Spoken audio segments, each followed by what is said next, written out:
சட்டசபை கூட்டத்தொடர் மார்ச் 24ஆம் தேதி மானிய கோரிக்கை கூட்டத்தொடர் நடைபெற்ற நிலையில் ஏப்ரல் 30ஆம் தேதி வரை இந்த கூட்டத்தொடர் நடைபெறும் என்றும் கடந்த 3 நாட்கள் இடைவேளைக்கு பிறகு இன்று சட்டசபை கூடியுள்ளது. இதில் தொடர்ச்சியாக மானிய கோரிக்கை பற்றியான விவாதங்கள் நடைபெற்று வருகிறது. குறிப்பாக ஏவா வேலு தொடர்பான கேள்விகள் சட்டசபையில் பேசப்பட்டு வந்த நிலையில் திமுகவினர்கள் சொன்ன வாக்குறுதி எங்கே? குறிப்பாக திமுகவின் ஆட்சி காலத்தில் மக்கள் இருண்ட காலமாகத்தான் நினைக்கிறார்கள் என்று எதிர்க்கட்சி தரப்பினர்கள் குற்றச்சாட்டுகளை முன்வைத்து வருகிறார்கள்.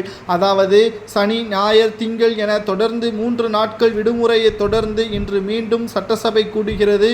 இன்றைக்கு கூட்டியுள்ள சட்டசபையில் நெடுஞ்சாலைத்துறை மற்றும் பொதுப்பணித்துறை அமைச்சராக இருக்கக்கூடிய ஏவா வேலு அவர்களிடம் கேள்விகளை எதிர்க்கட்சி தரப்பினர்கள் காலை 10:30 மணி அளவில் இருந்து கேட்க ஆரம்பித்து விட்டார்கள். மேலும் இதற்கான சரியான பதிலை கடந்த 2 ஆண்டுகளாக அளித்து வருகிறார் என்றும் எங்களது தொகுதிக்கு சரியான நிதிகளை ஒதுக்காமல் ஊழல் நடைபெற்று வருவதாகவும் சாலைகள் சரியான அளவில் போடாமல் குறைவான அளவில் போடப்பட்டு வருவதாகவும் இதனால் சாலைகள் போடப்பட்ட 5வது நாளே சாலைகள் முழுவதும் பேந்து வருவதாகவும் பல்வேறு குற்றச்சாட்டுகளை எதிர்க்கட்சியினர்கள் முன்வைத்து வருகிறார்கள். திமுகவின் ஆட்சியில் ஊழல் ஊழல் எப்பொழுதுமே ஊழல்தான் என்று எதிர்க்கட்சியினர்கள் பேசிய உடனே திமுகவின் எம்எல்ஏக்கள் அமளியில் ஈடுபட்டுள்ளனர். எங்களது ஆட்சியை குறை கூறுவதற்கு உங்களுக்கு என்ன தகுதி இருக்கிறது?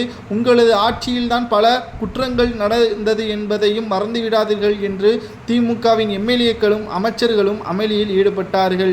நாம் கேட்கக்கூடிய கேள்வி, நீங்கள் சொன்ன வாக்குறுதி என்ன ஆனது? 545 வாக்குறுதிகளில் 20% கூட நிறைவேற்றவில்லை. அதிமுகவின் ஆட்சி மிக மோசமாக இருந்தது என்று நீங்களே கூறுகிறீர்கள் என்றால் அவர்களை விட மிக மோசமான ஆட்சியை நீங்கள் செய்து வருவது சரியா என்ற கேள்வியை தான் நாம் மக்களாகிய பார்வையில் இருந்து கேட்கக்கூடிய கேள்வியாகவே அமைந்திருக்கிறது.